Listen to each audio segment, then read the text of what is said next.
अस्सलाम वालेकुम, hello and welcome. Iqbal इंशाल्लाह सर्विसेज से मैं मोहम्मद इकबाल खान एडवोकेट। आज का लीगल लेक्चर है minimum value of non judicial stamp paper. कम से कम मालियत का नॉन जुडिशियल अगर स्टैम्प पेपर हम लेना चाहते हैं मुख्तलिफ मकासद के लिए, देखिए कम से कम कितनी मालियत का स्टैम्प पेपर मार्केट में यानी कि स्टैम्प ऑफिस में या स्टैम्प वेंडर के पास मौजूद है। गवर्नमेंट सिंध की अगर हम बात करते हैं, सिंध गवर्नमेंट ने जुलाई 2024 से जो है स्टैम्प ड्यूटी इन्हांस कर दी है, बढ़ा दी है, स्टैम्प पेपर की ड्यूटी बढ़ा दी है और कम से कम वैल्यू जो है वो मुकर्रर की है स्टैम्प लेने के लिए।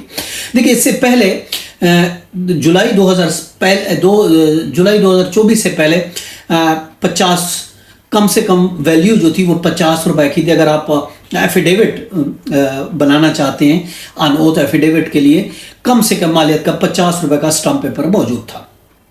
50 का, 100 का, फिर उससे 200, 100, 200 इसी तरीके से, तो मिनिमम जो था 50 रुपए का था। मगर जुलाई 2024 से जो रेट बढ़ा दिए हैं सिंध गवर्नमेंट ने, और इस वजह से अब 50 रुपए वाला स्टैम्प पेपर मालियत वाला और 100 रुपए मालियत वाला स्टैम्प पेपर जो है वो ख़त्म कर दिया गया है। अब कम से कम मिनिमम वैल्यू जो स्टैम्प पेपर की है वो 200 रुपए की है।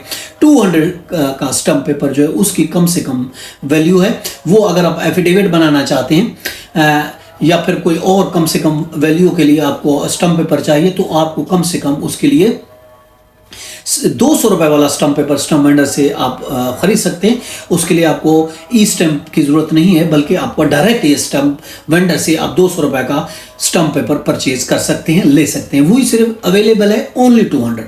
इससे ऊपर का जो है वो 500 का है। 500 और उससे ऊपर मालियत का अगर आपको दरकार है किसी भी एग्रीमेंट के सिलसिले में, तो उसके लिए ऑफकोर्स उसके लिए आपको ई स्टैम्प जो है वो परचेज करनी पड़ेगी। आपको ऑनलाइन फीस की अदायगी होती है, जैसे कि नेशनल बैंक में ऑनलाइन आप जो है वो चालान फिलअप करेंगे और नेशनल बैंक में पेमेंट करेंगे, और उसके बाद आपको ई स्टैम्प जो है वो इशू कर दिया जाएगा, जिसमें 500 से लेकर ऊपर अनलिमिटेड वैल्यू तक जो अगर आपको स्टैम्प पेपर चाहिए उसे तो आप ले सकते हैं। 500 रुपए से ऊपर का वो आप ई स्टैम्प के ज़रिए आप परचेज़ करेंगे, आप पेमेंट करेंगे ऑनलाइन, और उसके बाद बैंक में फीस पे करेंगे, और उसके बाद वहीं से आपको ये मिलेगा। वो 500 रुपए और उससे ऊपर, उसके लिए आप 32A का आप चालान जो है वो जनरेट करेंगे ऑटोमेटिकली। चलना याद रखें, ई स्टैम्प का वो जनरेट किया जाता है, जो जिस चीज़ की आप पर्पज़ लिखेंगे वो ऑटोमेटिकली वो वैल्यू जनरेट कर देगा कंप्यूटर, उस हिसाब से वैल्यू बन जाएगी, और फिर आप उस प्रिंट करके पेमेंट करेंगे। और आप उसके लिए दोनों पार्टियों की डिटेल होना भी ज़रूरी है, और ऑटोमेटिक तरीके से उसकी वैल्यू आ जाएगी कि इसमें 500 की वैल्यू लगेगी, स्टैम्प पेपर लगेगा, 1000 का लगेगा, 2000 का, 5000 का, जितनी का होगा वो वैल्यू आ जाएगी। उस हिसाब से आपको पेमेंट करनी होगी। ये तरीक़ेकार है ऑनलाइन पेमेंट करने का, और कम से कम ऐसे स्टैम्प वेंडर से आपको मिल जाएगा 200 का। ये था आज का लेक्चर। इजाज़त कर फिर मिलेंगे। Have a nice day. अल्लाह हाफ़िज़।